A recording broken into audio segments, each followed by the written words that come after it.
अस्सलाम वालेकुम नाज़रीन, तव्हां ॾिसी रहिया सन टीवी न्यूज़ जो प्रोग्राम राजधानी टाइम ऐं मां आहियां तव्हांजो मेज़बान नज़ीर चांद। नाज़रीन, दुनिया हिन वक़्त जी जेकी सूरत हाल आहे उहा इंतिहाई ॻणती वारी नज़र अची रही आहे, छो जो अमेरिका ईरान जे विच में जेको तकरार आहे या जेको ॻाल्हियुनि वारो जेको मरहल आहे, हर रोज़ु हिकु नओं रुख़ इख़्तियार करे रहिया आहिनि, जंहिं करे जेकी सॼी दुनिया में जेकी सूरत हाल अमन अमान जे हवाले सां आहे उहा ॻणती वारी थींदी पई वञे। पर जेको आहे सो पाकिस्तान जहिड़े तरीक़े सां टियाकड़ी जो किरदारु अदा करे रहियो आहे, उन मां लॻी ईअं रहियो आहे त अमेरिका ईरान जे विच में जेकी हिन वक़्तु आर्ज़ी तौर ते जेकी जंगबंदी कई वई आहे उहा जेको आहे सो मुस्तक़िल तौर ते कुझु ई जेको आहे सो वक़्त खां पोइ जेको आहे उनखे हमेशह लाइ जंगबंदीअ जे ऐलान में ऐं तब्दील करण जो जेको आहे सो ऐलान कयो वेंदो। इन जेको आहे सो सफ़ारतकारी जे ॻाल्हियूं कजनि या जेको आहे सो टियाकड़ी जूं ॻाल्हियूं कजनि या जेको आहे सो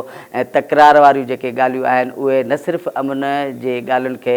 धकु रसाए रहियूं आहिनि, पर जेकी अमेरिका ईरान जे विच में जेको 47 सालनि खां जेको तकरार हली रहियो हो उन्हनि खे निबेरण जे बदिरां उन्हनि खे जेको आहे सो हिकु दफ़ो ॿीहर जेको आहे सो तकरार जेको आहे सो वधण जो जेको आहे सो ख़दशो आहे। ख़ासि तौर ते जेको अमेरिकी सदर ट्रंप तरफ़ां गुज़िरियल ॾींहुं जेको बयानु ॾिनो वियो हो त ईरान खे 47 साल ॿीहर जेको आहे सो पथरनि जी दुनिया में मोकिलियो वेंदो, जंहिंखां पोइ ईरान जे क़यादत बि वाज़ह तौर ते इहो बयानु ॾिनो त अमेरिकी सदर ट्रंप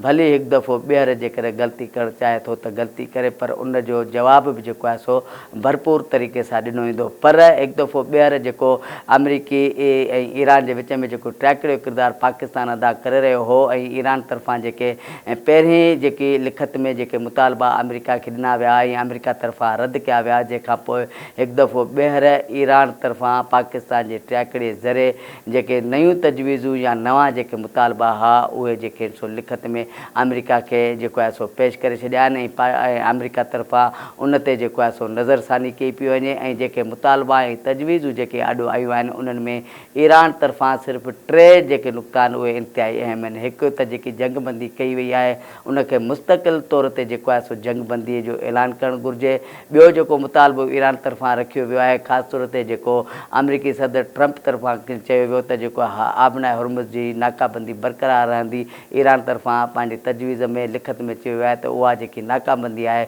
उनखे जल्द खां जल्द जेको आहे सो ख़तमु कयो वञे। टियों जेको ईरान जो जेको हिन वक़्तु जेको मुतालबो या जेको लिखत में अमेरिका खे जेकी तजवीज़ ॾिनी वई आहे उहा इहा ॾिनी वई आहे त आबनाए हुर्मुज़ में जेके बि माइन्स लॻल आहिनि उहे अमेरिका न पर ईरान जेको आहे सो पाण समंदर मां ख़तमु कंदो ऐं उहा जेको आहे सो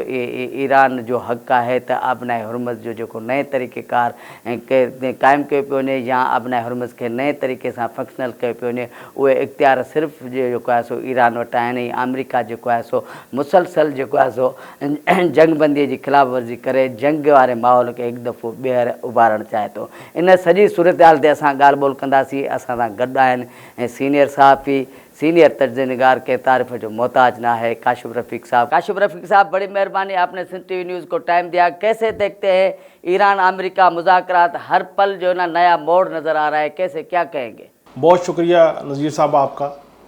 देखें, 47 साल का एक तनाज़ा है और 47 साल का तनाज़ा इतनी जल्दी ख़त्म नहीं होगा, लेकिन सबसे अच्छी चीज़ जो है वो ये कि ईरान हो या अमेरिका हो, दोनों इस बात पे कन्विंस है कि इस तनाज़े को वंस फॉर ऑल सेटल होना चाहिए। ये बुनियादी तौर पे जो टाइम लग रहा है उसकी वजह यह है कि 47 साल की जो पाबंदियाँ थी ईरान के ऊपर, ईरान ने उन 47 सालों में जिन ममालिक के साथ इत्तेहाद रख के अपने मामलात को चलाया, यहाँ तक लेके आए, अपने दिफा को, अपनी मईशत को, अपने लोगों को, इन तमाम के तमाम जो इत्तेहादी हैं उनको एतमाद में लिए बगैर ईरान सिंगल हैंडेडली फ़ैसला नहीं कर सकता, जबकि अमेरिका भी इसराइल के बगैर फ़ैसला नहीं कर सकता। और इसी तरह जिस तरह ईरान के इत्तेहादी थे, अमेरिका के भी इत्तेहादी थे, जिसमें यूएई है, ओमान है, सऊदी अरेबिया है, बाकी सारे। सो अब इन तमाम चीज़ों के तनाज़े के बावजूद अगर अमेरिका और ईरान इस बात पे कन्विंस हैं कि सालिस के तौर पे पाकिस्तान दोनों ममालिक को कबूल है और सालिस के पास, सालिस के मुल्क में, इस्लामाबाद में जो है इस सारे मामले के ऊपर चीज़ें डिसाइड होंगी, उस तनाजुर में चीज़ें आगे की तरफ बढ़ रही हैं। आज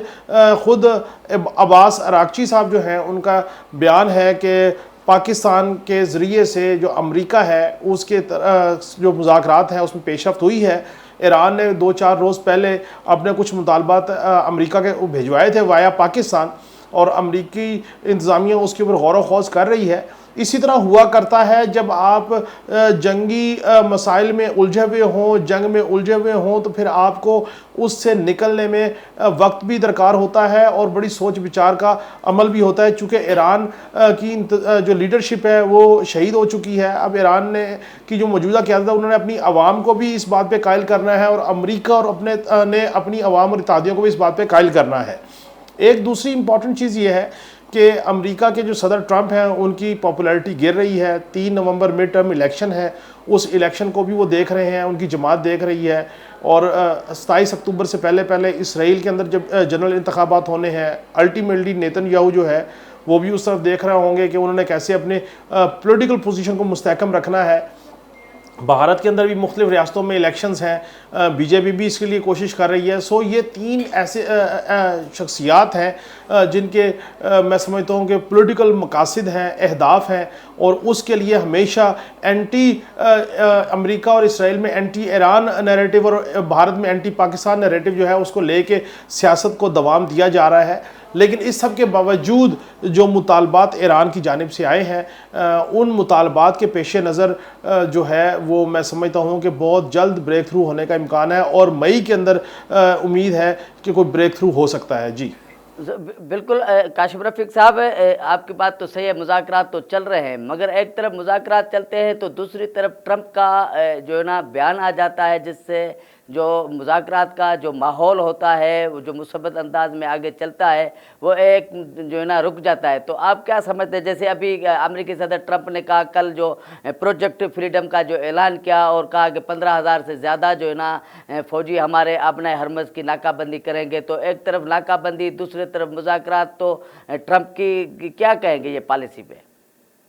देखिए नज़ीर साहब, जो अमेरिका ने ख़ुद साख्ता अबनाए हुर्मज़ की नाकाबंदी कर रखी है, इसको थोड़ा सा इस एंगल से भी समझने की ज़रूरत है। मेरी ज़ाती एनालिसिस ये है कि अमेरिका का ख़ुद साख्ता अबनाए हुर्मज़ की नाकाबंदी जो है वो सिर्फ़ ईरान के साथ ही मामला नहीं है कि वो ईरान की जो मुआशी एक्टिविटी है चीन के साथ या रूस के साथ,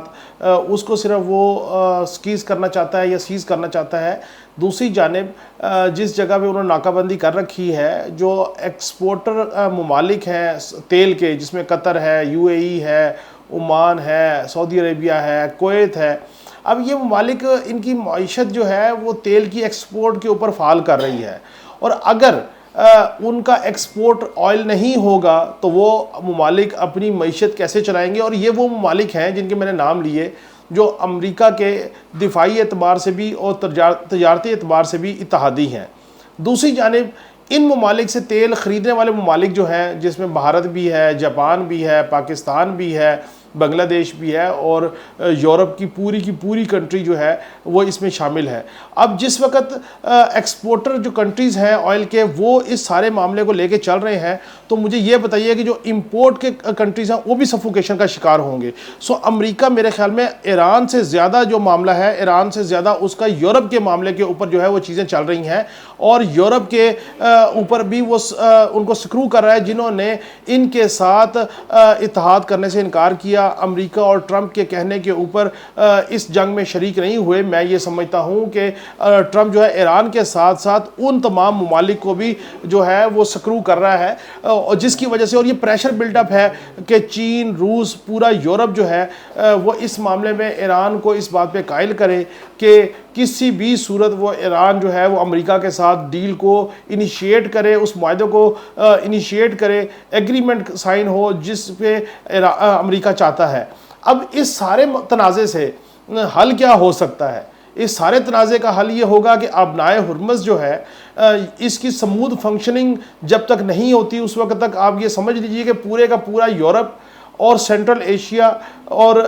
मिडल ईस्ट, ये सारे का सारा जो एरिया है, ये सारे का सारा एरिया सफोकेटेड होगा, खा वो तेल एक्सपोर्ट करने वाले ममालिक हो या इंपोर्ट करने वाले ममालिक हो। नंबर 2, अगर इस सारे तनाज़े का हल हो जाता है और ईरान डील साइन कर देता है अमेरिका के साथ, तो फिर ईरान से इक़्तिसादी पाबंदियाँ जो हैं वो हट जाएंगी, और उस सूरत में ईरान जो है वो बेहतर तरीके से फंक्शन कर सकता है और इक़्तिसादी पाबंदियाँ हटने से पाकिस्तान को भी फ़ायदा होगा और बाकी ममालिक को भी फ़ायदा होगा। सो इस सारे मामले पे अमेरिका ये समझता है कि जब तक वो खुद साख्ता नाकाबंदी जो है वो जारी रखेगा, वो ज़्यादा जल्दी ईरान को इस बात पे कायल कर लेगा कि बग़ैर जंग किए वो एग्रीमेंट जो है उसको साइन करने की पोजीशन में आ जाए।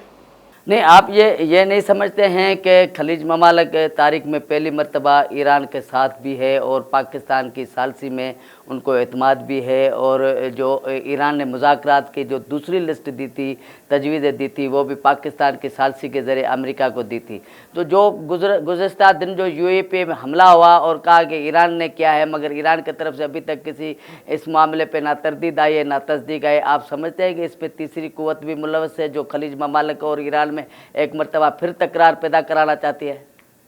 देखिए, ईरान की और अमेरिका की जंग जारी रहे और पाकिस्तान के सालसी ना करवा सके, पाकिस्तान अमन मुआहिदा ना करवा सके, ये ख्वाहिश सबसे पहले नंबर पे भारत की है। और भारत जो कि स्ट्रेटजिक पार्टनर है इसराइल का, तो भारत इसराइल के रास्ते से अपनी चीज़ों को जो है वो लेके चलेगा और कोशिश ये करेगा, भारत इसराइल को इस बात पे कायल करेगा कि वो इस सारे मामले को किसी भी तौर जो है वो स्मूथली ना होने दे और कम अज़ कम इस तरीके से कि वो पाकिस्तान में अमन मुआहिदा जो है वो ना हो सके। भारत की ये अल्टीमेट ख्वाहिश है, क्योंकि भारत के अंदर ख़ुद इस बात के ऊपर बड़ा तनकीद हो रही है कि इतनी बड़ा मुल्क था, अमेरिका का स्ट्रेटजिक पार्टनर था, इसराइल का स्ट्रेटजिक पार्टनर था, लेकिन वो सफारती एतबार से, दिफाई एतबार से आइसोलेशन में चला गया, दिफाई एतबार से भी डिफीट हुई और सफारती एतबार से भी डिफीट हुई। लेकिन दो फरीक जिनका तनाज़ा है वो है अमेरिका और ईरान। दोनों फ्रीकैन बबांगे दोहल ये बात कर चुके हैं कि उनको पाकिस्तान में ही सालसी का मुआहिदा साइन करना है और पाकिस्तान की ही सालसी पे दोनों फ्रीकैन को एतबार है। दैट्स वाई कि ईरान जो है वो अपने मुतालबात जो हैं वो पाकिस्तान के रास्ते अमेरिका को भेजता है और इसी तरह अमेरिका अपनी जो गुफ्तगू है वो पाकिस्तान के रास्ते ईरान को भेजता है। और अभी जो जहाज़ ईरान का अमेरिका की तहवील में था, वो जहाज़ भी पाकिस्तान के हवाले किया गया, उसका अमला भी हवाला किया गया ताकि उसको ईज़ आउट किया जा सके। तो मैं ये समझता हूँ कि जो चीज़ें नज़र आ रही हैं, जिसके ऊपर भारत और इसराइल कोशिश कर रहा है कि ये तनाज़ा जो है वो ख़त्म ना हो सके, ये आग सुलगती रहे जिसमें उनका बेनिफिट्स है, तो उस मामले को ईरान और अमेरिका बड़े अच्छे तरीके से भांप चुके हैं। और जहाँ तक बात आपने की मिसाइल हमले की हालिया, जिसके ऊपर ईरान ने अभी कोई तस्दीक नहीं की, और ये देखें ये जिस वक्त जंग अपनी पीक पे थी उस वक्त भी बहुत सारी ऐसी कार्रवाइयाँ पकड़ी गई थी सऊदी अरेबिया में और दीगर ममालिक में कि वहाँ पे ये चीज़ें की जा रही थी, ब्लो अप की जा रही थी। कोई तीसरा फरीक रहा था, लेकिन मूरद इल्ज़ाम ईरान को ठहराया जा रहा था ताकि वो तमाम खलीजी ममालिक भी इस जंग का हिस्सा बने और वो सारे के सारे ईरान के ऊपर जो है अटैक कर दें और उस अटैक का हिस्सा बन जाए। सो मैं ये समझता हूँ इन तमाम के बावजूद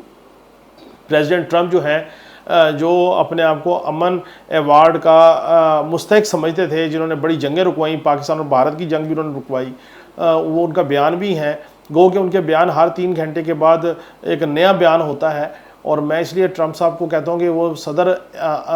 अमेरिका ज़रूर हैं, लेकिन उसके साथ साथ वो शायद ईरान अमेरिका वॉर जो है उसके स्पोक्स पर्सन भी वो खुद ही बन गए हैं कि जब उनका दिल चाहता है जो मर्ज़ी बयान दाग देते हैं और उसके बाद फिर तमाम इंतज़ामिया को एक नई तरफ कोशिश शुरू कर दी जाती है और गुफ्तगू एक नई शुरू हो जाती है। सो लेकिन all of that in the end अमन का एग्रीमेंट मैं होता देख रहा हूँ और बहुत जल्द ये मामला जो है वो होगा और इस्लामाबाद में ही अमन के मुज़ाकरात होंगे। और मैं 11-12 अप्रैल से पहले जो मुज़ाकरात का दौर हुआ था, मैं उस वक्त भी कह रहा था, मैं आज भी कह रहा हूँ कि आज जिस वक्त मैं आपसे गुफ्तगू कर रहा हूँ, इस वक्त भी पाकिस्तान, ईरान, अमेरिका के ऑफिशल्स जो हैं वो अंगेज हैं बराह रास्त मुज़ाकरात के नुक्ता नज़र से और कोशिश कर रहे हैं कि उन शराइत पे आ जाए कि विन विन पोजीशन हो, दोनों अफ्रीकैन के लिए काबिल कबूल ये मामला हो और बहुत जल्द इसका ब्रेक थ्रू होने का इम्कान है। तो काशिफ साहब ये भी बताएं कि अपना हुर्मुज़ खोलने के लिए क्या अमेरिका को ये शिकस्त तस्लीम करनी पड़ेगी कि वो ईरान से अपना हुर्मुज़ नहीं खुलवा सका?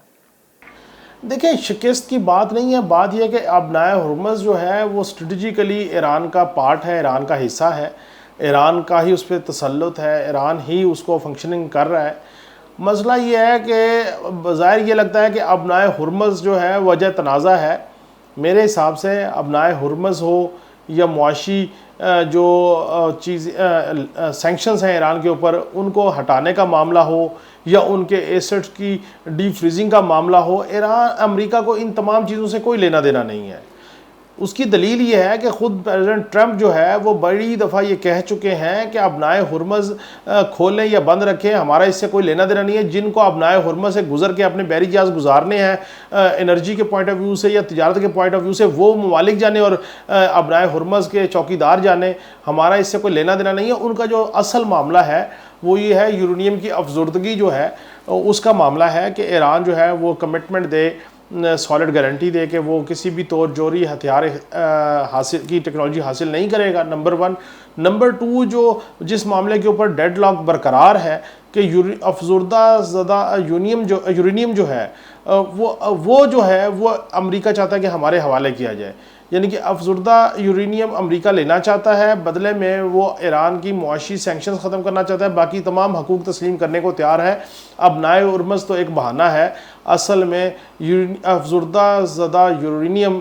निशाना है कि अमेरिका वो कैसे ले पाएगा। सो मैं नहीं समझता हूँ कि, और अगर ये अमेरिका अपनी नाकाबंदी, खुद सख्ता नाकाबंदी ख़त्म कर दे, आज ख़त्म कर दे, तो कल से अबनाए हुर्मुज़ में जो है वो ट्रैफिक स्मूथ फंक्शन करेगी और काम करेगी, क्योंकि ईरान पहले ही अबनाए हुर्मुज़ तमाम ममालिक के जहाज़ों के लिए खोल चुका है, ऐलान कर चुका है। और ये ऐलान आपको याद करवाता चलूँ, आपके तवज्जो से देखने वालों को याद करवाता चलूँ कि ये ऐलान उस वक्त हुआ था जिस वक्त फील्ड मार्शल सैयद आसिम मुनीर जो है वो ईरान के दौरे पर गए थे। तो काशिफ रफ़ीक साहब, आखिरी सवाल, क्या ट्रंप की मकबूलियत में मुसलसल कमी, और दूसरा चीन का दौरा, तीसरा अमेरिका में मिड टर्म इलेक्शन, क्या आप समझते हैं कि ट्रंप मुकम्मल तौर पर नाकाम नज़र आ रहे हैं? देखिए, जो इस वक्त पूरी दुनिया में पाकिस्तान से लेके America, even Iran, Europe, middle east, जितने भी ममालिक को आप नज़र दौड़ा लें जो इस सारी ईरान अमेरिका वार से मुतासिर हैं, इंपोर्ट की सूरत में या एक्सपोर्ट की सूरत में, ऑयल बेचने वाले ममालिक हों या ऑयल ख़रीदने वाले ममालिक हों, गैस बेचने वाले ममालिक हों या गैस ख़रीदने वाले ममालिक हों, उन तमाम ममालिक के जो हुक्मरान हैं उनकी पॉपुलैरिटी नीचे ही गिर रही है। और उसकी वजह यह है कि हर मुल्क में महंगाई दिन ब दिन ऊपर जा रही है, और ऊपर जाने की वजह ऑयल प्राइसेस है। सो ये समझ लीजिए। लेकिन बाकी जो ममालिक के हुक्मरान हैं वो इसलिए अभी ताहाल सेफ साइड पे कहा जा सकता है पॉलिटिकली कि वहाँ पे कोई इलेक्शन नहीं है। जैसे पाकिस्तान में भी कोई इलेक्शन नहीं है, बहुत सारे ममालिक ऐसे जहाँ पे कोई इलेक्शन नहीं है, लेकिन जिन ममालिक में इलेक्शन सर पे हैं उनकी जो ममालिक के जो बरसरे इक़्तिदार हुक्मरान हैं वो प्रॉब्लम में हैं, पॉपुलैरिटी उनकी गिर रही है। और ट्रंप इसलिए ज़्यादा बुरे तरीके से उनकी पॉपुलैरिटी जो सी गिर रही है कि वो अमेरिकन समझते हैं कि ईरान कॉन्फ्लिक्ट में ट्रंप का जाना एक गलत फैसला था। अब 3 नवंबर मिड टर्म इलेक्शन है, उनका फोकस वहाँ पे भी है कि किस तरीके से इसको वाइंड अप किया जाए और फिर दोबारा लोगों को वहाँ पे आसूदा हाल किया जाए ताकि वो वोट बैंक इंक्रीज़ कर सकें। काशिफ साहब, बड़ी मेहरबानी, आपने सन टीवी न्यूज़ को टाइम दिया। नाज़रीन, वठूं था इते हिकिड़ी नंढड़ी ब्रेक, ऐं ब्रेक खां पोइ वापसि ईंदासीं। इन ई मौज़ूअ ते ॻाल्हि ॿोल जो सिलसिलो जारी रखंदासीं। असां सां गॾु हूंदो नओं महिमान ऐं जेको आहे सो ॻाल्हियुनि जे सिलसिले खे जारी रखंदासीं।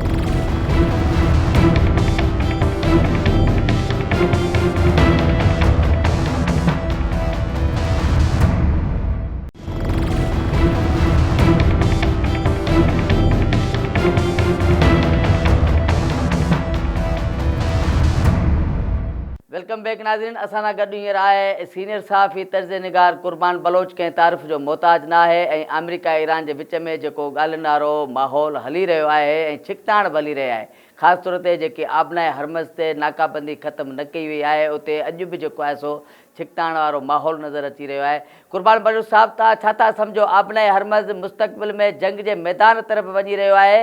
या जेको आहे सो पाकिस्तान जे सालसे ज़रिए ॻाल्हियूं कामयाबु वेंदियूं?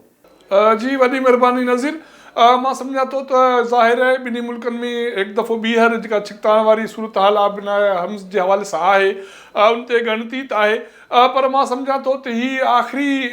मरहला आहिनि, आख़िरी पसां आहिनि ॿिन्ही मुल्कनि तरफ़ां जेके नुक़्ता ॿिन्ही मुल्कनि तरफ़ां साम्हूं आया आहिनि। उन्हनि में काफ़ी लचक आहे। ईरान जेके नुक़्ता पेश कया उन्हनि में बि लचक आहे,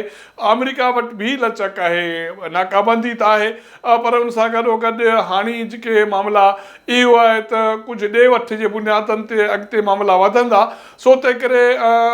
पाकिस्तान जेका मेज़बानी करे पियो, न सिर्फ़ु मेज़बानी करे पियो, हीउ जेको पैगाम रसानी जो अमल आहे, तजवीज़नि जी मटासट आहे। हाणे ईरान तजवीज़ूं ॾिनियूं, उन में लचक आहे, उहे अमेरिका हवाले कया विया ऐं अमेरिका मां बि उन जो जवाबु पाकिस्तान में अची वियो आहे जेके ईरान खे फ़राहम कया वेंदा। उन जे तनाज़ुर में ॿिन्ही मुल्कनि खे अॻिते वधिणो आहे। बाक़ी आबना हुर्मुज़ वारो मामिलो हिकिड़ी जेको आहे न सिर्फ़ु रुकावट आहे, इहो बार्गेनिंग हिकिड़ी चिप आहे ॿिन्ही मुल्कनि तरफ़ां जंहिंखे इस्तेमालु कयो पियो वञे। अमेरिका नाकाबंदी बि करे पियो ऐं चाहे थो त आबना हुर्मुज़ ते जेको ईरानी कंट्रोल आहे उहो ख़तमु थिए। ईरान चाहे थो त हिन ईरान जेको आबना हुर्मुज़ वारो कंट्रोल आहे इन खे बरक़रार रखी कुझु ॾे वठि जे बुनियादनि ते अमेरिका खां रिआयतूं वठिजनि, न सिर्फ़ु अमेरिका खां रिआयतूं वठिजनि, जेको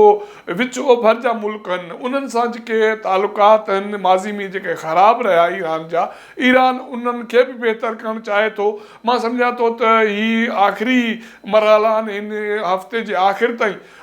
इहो इम्कान ॿुधायो वञे थो ऐं सूरत हाल अहिड़ी लॻे थी त थी सघे थो ॻाल्हियुनि जो ॿियो मरहलो शुरू थी वञे ऐं संजीदा क़िस्म जी पेशरफ़्त उन ते थी वञे। कुर्बान भरोसा साहब त ईअं बि नथो थी सघे या मुमकिन आहे त जेको आहे सो अमेरिका में मिड टर्म इलेक्शन जूं तयारियूं पियूं थियनि, अमेरिकी सदर ट्रंप जो चीन जो दौरो बि आहे ऐं उनखां पोइ जेकी हुनजी जेकी माना मक़बूलियत हुई उहा इंतिहाई जेको आहे सो घटिजंदी पई वञे। छा ट्रंप जेको प्रोजेक्ट जेको ऐलान कयो हो त नाकाबंदी मुकमिल कई वेंदी ऐं ईरान खे तेल खणणु न ॾींदासीं, त छा तव्हां सम्झो नथा त अमेरिका हींअर जेको आहे सो पसपा थी चुको आहे? जी नज़र बिल्कुलु तव्हां सही निशानदेही कई त सदर ट्रंप खे चीन जो दौरो करिणो आहे ऐं ताज़ो अमेरिका तरफ़ां चीन ते वापारी जेके टैक्सिस आहिनि उन्हनि में वाधि कई वई ऐं चीन अमेरिका खां ईरान खां जेको तक़रीबन वधि में वधि तेल इम्पोर्ट कंदड़ मुल्क आहे, उन फौरी तौर ते जेके अमरीकी टैक्सिस जो जेको अमल हो उनखे न सिर्फ़ु रद्द कयो आहे ऐं जवाबी टैक्स बि अमेरिका ते लागू कया आहिनि। हाणे अमेरिका खे मौजूदा हालतुनि में इहा ख़बर आहे त चीन इक़्तिसादी तौर ते, मुआशी तौर ते, वापारी तौर ते दुनिया में हिकिड़ी मज़बूत हैसियत रखे थो। सो तंहिं करे ही अमरीकी सदर उते चीन जो दौरो करण खां अॻु में मां सम्झां थो त न सिर्फ़ु ईरान वारे मामले खे हल करणु चाहे थो, पर इन बुनियादनि ते त हू उनखे कुझु फेस सेविंग मिले ऐं उन फेस सेविंग लाइ हू समूरे मुल्कनि ते दबाव विझे पियो। छो त जेका नाकाबंदी कई वई या आबना हुर्मुज़ जी जेका बंदिश आहे उन जे करे न सिर्फ़ु विच ओभर में, ॾखिण एशिया में, सॼी दुनिया में तेल क़ीमतूं वधियूं, मुआशी इक़्तिसादी जेके मसइला पैदा थिया। हाणे त चीन ऐं अमेरिका विच में जेके टैक्सिस वारो मामिलो आहे इहो मामिलो बि फ़िलहाल त मौजूदु आहे, पर मां सम्झां थो त जॾहिं अमेरिका ईरान विच में अमन ठाह जो बाज़ाब्ता ऐलान थींदो, मुआहिदो थींदो, त हीउ जेको चीन ऐं अमेरिका वारो मामिलो आहे, टैक्सिस वारो मामिलो आहे, इहो बि हल थी वेंदो ऐं विच ओभर में कुझु मुल्कनि जी जेके मुख़्तलिफ़ ब्लॉक्स में उन्हनि जी शमूलियत वारो अमल आहे, उन हवाले सां बि काफ़ी शयूं मुख़्तलिफ़ थींदे ॾिसण में अचनि पियूं। हाणे मुतहदा अरब इमारात जेको आहे ओपेक खां ॿाहिरि निकिरी वियो आहे ऐं ॿिया मुल्क ओपेक में मौजूदु आहिनि ऐं हिते जेके मुल्कनि जी जेका सिफ़बंदी आहे उहा बि तब्दील थियण वञे पई। कुर्बान साहब इहो ॿुधाइजो त जेको ईरान तरफ़ां पाकिस्तान जे ज़रिए सालिसे ज़रिए अमेरिका खे जेके मुतालबनि ऐं तजवीज़ुनि जी जेकी लिस्ट ॾिनी हुई उन में 3 मुतालबा सभ खां अहम आहिनि। त हिकु त जेको जंगबंदी आहे उनखे मुस्तक़िल जंगबंदी कई वञे ऐं जंगबंदी हिन वक़्त ताईं आहे, पर अमन अमान जी सूरत हाल वरी बि अॼु बि जेको आहे सो ॻणती वारी आहे। जॾहिं त जेकी आबना हुर्मुज़ आहे उतां जेको आहे मुस्तक़िल तौर ते नाकाबंदी ख़तमु करण जो चयो वियो आहे, पर अमेरिकई सदर ट्रंप तरफ़ां उते वधीक जेको आहे नाकाबंदीअ जा बयान ॾेई तव्हां नथा सम्झो त ॻाल्हियुनि वारो माहौल खे हिकु दफ़ो ॿीहर जेको आहे साज़गार जेके माहौल हली रहियूं आहिनि ॻाल्हियूं उन्हनि खे धकु रसी सघनि थियूं। नज़ीर हाणे इन अपना हुर्मुज़ वारो मामिलो त जंग खां अॻु में हिकिड़ो न्यूट्रल हिकिड़ी राहदारी हुई, आज़ादु राहदारी हुई जंहिंखे दुनिया जा बहरी जहाज़ इस्तेमालु कंदा हुआ। कंहिंजो को बि टैक्स कोन हो, को नाको कोन हो, या उते कोई भत्ता खोरी वारो अमल बि कोन हो। उन खां पोइ ज़ाहिर आहे जंग खां पोइ ईरान उनखे एज़ अ बार्गेनिंग चिप या प्रेशर चिप तौरु यूज़ कयो ऐं अमेरिका ईरान ते जेका जंगबंदी जे हवाले सां रिजिम चेंज चाहे पियो या तब्दीलियूं जेके हफ़्ते में कुझु ॾींहंनि में चाहे पियो, उन में जेका नाकामी खां पोइ जेका नाकाबंदी वारो अमल कयो शुरू कयो त जीअं ईरान खे मुआशी इक़्तिसादी तौर ते कमज़ोर कजे, इहा शइ उनजी कारगर साबित थींदे ॾिसण में अचे पई। जंहिं खां पोइ ईरान जे मौक़िफ़ में ख़ासि करके जेको यूरेनियम एनरिचमेंट में आहे उन में उनजे जेको मुदे पाबंदी वारे मामले में उन लचक ॾेखारियो ऐं उन सां गॾु विच जेके ओभर जा मुल्क आहिनि उन्हनि सां मुस्तक़िल जेके मामला हल करण वारी मामिलो उनखे बि बहितर नमूने सां पेश कयो। 3 स्टेप्स जेके सजेस्ट कया विया ईरान तरफ़ां, हाणे अमेरिका तरफ़ां बि कुझु उनजो जवाब त आयो आहे, पर ॻाल्हि इहा आहे त अमेरिकी सदर जेको अॻु में ईंदड़ ॾींहंनि में हू न सिर्फ़ु चीन जो दौरो करे पियो, अमेरिका में चूंडूं जो हिकिड़ो मरहलो बि अचिणो आहे, सो त हू वधि में वधि फेस सेविंग चाहे थो ऐं कुझु ईरान मां या दुनिया मां अहिड़ो मैसेज खणी पंहिंजे माण्हुनि वटि खणी वञणु चाहे थो जंहिंमां हू इहो साबित करे त हुन ईरान ख़िलाफ़ु जेका जंग कई उहा जाइज़ हुई ऐं हुनजो ईरान जे अमेरिका जे अवाम खे या अमेरिका जे इतिहादियुनि खे फ़ाइदो थियो। सो ही समूरो अमल मां सम्झां थो त उनखे एज़ अ बार्गेनिंग चिप ॿई मुल्क इस्तेमालु कनि पिया, पर इन में जेको ईरान पारां लचक आहे उन मां लॻे थो त शयूं बहितरी तरफ़ वञनि पियूं। कुर्बान साहब तव्हांजी इहे बिल्कुलु इहा ॻाल्हि सही आहे, पर जेकी सूरत हाल हिन वक़्तु जेके ख़ासि तौर ते विचो भर में जेकी आहे या मुतहिदा अरब इमारत ते जेको गुज़िरियल ॾींहुं मिज़ाइलनि सां हमिलो थियो आहे ऐं ईरान तरफ़ां हिन वक़्त ताईं न तस्दीक कई वई आहे न तरदीद कई वई आहे, तव्हां नथा सम्झो त जेको आहे सो इन में टी कुवत बि जेको आहे सो माना जेको आहे सो इन मौक़े जो फ़ाइदो वठंदे हिकु दफ़ो ॿीहर जेके तारीख़ी हींअर जेके विचो भर ऐं ईरान जे विच में जेके तालुकात बहाल थिया आहिनि उन्हनि खे सबूतात करण जी कोशिशि करे रहिया आहिनि। जी नज़ीर बिल्कुलु, हाणे इहो 3 ॾींहंनि जी बि ॻाल्हि आहे ऐं ॿी ॻाल्हि हिकिड़ी ॿी सम्झण जी ज़रूरत आहे त जेकॾहिं अमेरिका में जेको लॉ आहे उनजो आइन आहे त सदर जेके बि पंहिंजे तौर ते क़दम त खणी सघे थो, पर कंहिं मुल्क ख़िलाफ़ु जंग जे सूरत में 60 ॾींहंनि खां पोइ हुनखे कांग्रेस मां मंज़ूरी वठण जी ज़रूरत ईंदी। हाणे तक़रीबन जेका जंग शुरू थी उनखे जेको मरहलो उनजो थियो तक़रीबन 28 फरवरी खां उनजी शुरूआति थी, त हाणे जेको ईंदड़ मरहलो कांग्रेस मां मंज़ूरी बि आहे, चीन जो दौरो बि आहे ऐं उन सां गॾोगॾु ईंदड़ जेके चूंडूं बि आहिनि अमेरिका में, इहे समूरा अमल जेके आहिनि उहे अमेरिकी सदर ट्रंप खे हाणे इन तरफ़ वठी वञणु चाहिनि था या वठी वञनि पिया त हू जंगबंदी मुस्तक़िल जंगबंदी बि करे। मां सम्झां थो त उते जेको मुआशी या उन इक़्तिसादी जेको सूरत हाल आहे अमेरिका जी उहा बि काफ़ी उन में बि जेको ख़र्चु आहे उहो वधी वियो आहे। उन सां गॾोगॾु अमेरिका जा जेके इतिहादी मुल्क आहिनि उन्हनि जी मईशत जेका उनखे ॾाढो धचको लॻो आहे, ख़ासि करे मुतहिदा अरब इमारात, मिडिल ईस्ट जा मुल्क जिन जो सॼो कारोबार तेल जी सप्लाई, गैस जी जो विकिरो करणो हुयो, इहे समूरा कारोबार जॾहिं ठिप थी विया त सॼी दुनिया जी जेका मईशत आहे उहा हिकिड़े भूचाल जो शिकार आहे ऐं कमज़ोरी जो शिकार आहे। सो तंहिं करे ईंदड़ ॾींहंनि में मां सम्झां थो त 3 ॾींहंनि वारी जेका ॻाल्हि कई पई वञे इन खां अॻु में अमेरिका हिन अमल तरफ़ वञणु चाहींदो त अमन जेको मुआहिदो बि थिए जंहिंमें अमेरिका जी पंहिंजी बि पत रहे, दुनिया में जेको हुनजा इतिहादी मुल्क मुआशी तौर ते इक़्तिसादी तौर ते मुतासिर थियनि पिया, उन्हनि खे बि थोरो रिलीफ मिले। ऐं हू जॾहिं चीन वञे त हू इहो दुनिया खे ॾेखारे त ॿ वॾा मुल्क जॾहिं पाण में या उनजी क़यादत पाण में वेहे थी त घणा मसइला जेके आहिनि उहे हल करण में आसानी थिए थी। त मां सम्झां थो त हीउ मरहलो काफ़ी इन सदर ट्रंप जे चीन दौरे खां या त अॻु में हल थी वेंदो या उन दौरे जे रोशनी में, त मां सम्झां थो त फौरी तौर ते इहो मरहलो मुकमल थींदो। कुर्बान साहब, आख़िरी सुवाल इहो ॿुधाइजो त जेके पाकिस्तान सालसी ज़रिए जेके ईरान ऐं अमेरिका जे विच में जेकी ट्रैक्टरी हली रही आहे उन में जेके ज़ाहिर आहे महांगाई जो तूफ़ान बि हिकु दफ़ो ॿीहर जेको आहे सो सिर्फ़ु पाकिस्तान में न या अमेरिका ईरान में न पर पूरे दुनिया ताईं महांगाई जो तूफ़ान जेको आहे सो उन सॼी दुनिया खे पंहिंजे लपेट में आणे रहियो आहे। त तव्हां नथा सम्झो त इहो प्रेशर बि जेको आहे सो अमेरिकी सदर ट्रंप जे मथां पियो वञे त जल्द खां जल्द ईरान सां जेको आहे सो डील कई वञे या ॻाल्हियुनि खे जेको आहे सो फाइनल अमन ॻाल्हियुनि जे हवाले सां का डील करे उनजो ऐलान कयो वञे त जीअं महांगाई जे तूफ़ान खे वधीक अचण जे बदिरां उनखे रोके सघिजे। जी बिल्कुलु, इहो पॉसिबल आहे, मुमकिनात में शामिलु आहे।